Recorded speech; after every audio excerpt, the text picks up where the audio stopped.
নমস্কার দর্শকবৃন্দ, আসন্ন লোকসভা নির্বাচন 2024-এ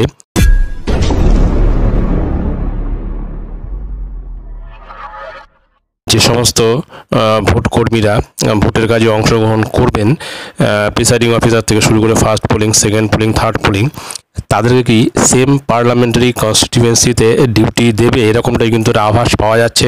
তো স্ক্রিনে আপনারা দেখতে পাচ্ছেন যে deployment of polling personnel, randomisation and their voting facility. এখানে কিন্তু প্রথমে যেটা বলা আছে যে polling parties shall be formed randomly through the special randomisation IT application, অর্থাৎ পোলিং পার্টি যারা তাদেরকে কিন্তু র্যান্ডামলি চুজ করা হয় একটা আইটি অ্যাপ্লিকেশনের মাধ্যমে। দ্বিতীয় যেটি বলা আছে, there shall be such randomisation for police personnel and home guards also who are deployed at the polling station on the poll day.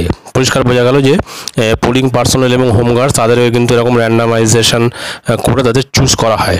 3 নম্বরে যেটা রয়েছে সেটা কিন্তু গুরুত্বপূর্ণ, যেমন all persons appointed on election duty, যারা ইলেকশন ডিউটির জন্য অ্যাপয়েন্ট করা হয় যাদের, who are not able to cast their vote at the polling station where they are enrolled as a voter are entitled to the facility of either EDC or a postal ballot. অর্থাৎ যে সমস্ত ভোটকর্মীদের ভোটের কাজে অংশগ্রহণ করতে হয় তারা কিন্তু তাদের নিজেদের পোলিং স্টেশনে গিয়ে ভোট দিতে পারেন না, তাদেরকে হয় ইডিসি ভোট দিতে হয় অথবা পোস্টাল ব্যালটে তাদের ভোটটা দিতে হয়।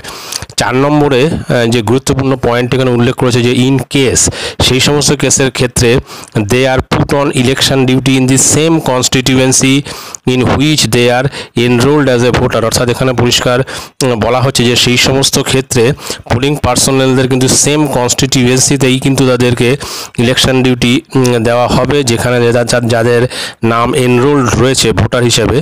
তারপরে রয়েছে they are entitled to get an EDC which entitles them to vote as the polling station where they are on duty. অর্থাৎ যে পোলিং স্টেশনে তাদের ডিউটি থাকবে সেখানে কিন্তু তারা তাদের নিজেদের ভোটটা কিন্তু দিতে পারবেন, এরকমটা কিন্তু বলা হয়েছে। অর্থাৎ পোলিং যে পার্সোনাল যারা থাকবেন তাদেরকে কিন্তু সেম কনস্টিটিউয়েন্সিতেই কিন্তু ডিউটি ফেলার হবে বা ডিউটি ফেলবে, এরকমটাই কিন্তু এখানে কিন্তু জানানো হয়েছে। তো দেখা যাক পরবর্তী ক্ষেত্রে ট্রেনিংয়ের চিঠি বা অন্য চিঠি আসার পরে কি সিদ্ধান্ত হয়, বা সেখান থেকে বোঝা যাবে যে আদৌ পোলিং পার্সোনালদের তাদের সেম কনস্টিটিউয়েন্সিতে, অর্থাৎ পার্লামেন্টারি কনস্টিটিউয়েন্সিতে, সেম পার্লামেন্টারি কনস্টিটিউয়েন্সিতে তাদের ডিউটি ফেলেছে কিনা। এটা এরকম হয় যে পার্লামেন্টারি কনস্টিটিউয়েন্সিটা একই থাকে কিন্তু তাদের নিজেদের বিধানসভা বাদ দিয়ে অন্য বিধানসভায় তাদের ডিউটি ফেলতে পারে। অর্থাৎ একটা পার্লামেন্টারি কনস্টিটিউয়েন্সির মধ্যে কিন্তু 7টা বিধানসভা থাকে, সেই নিজের বিধানসভা বাদ দিয়ে অন্য বিধানসভায় কিন্তু তাদের ভোটটা বা তাদের ডিউটিটা ফেলতে পারে যেখানে তারা নিজেদের ভোট দিতে পারবে। তো দেখা যাক পরবর্তী ক্ষেত্রে কি হয়। ভিডিওটি ভালো লাগলে অবশ্যই সাবস্ক্রাইব করবেন চ্যানেলটি পরবর্তী আপডেট ভিডিও পাওয়ার জন্য। ধন্যবাদ।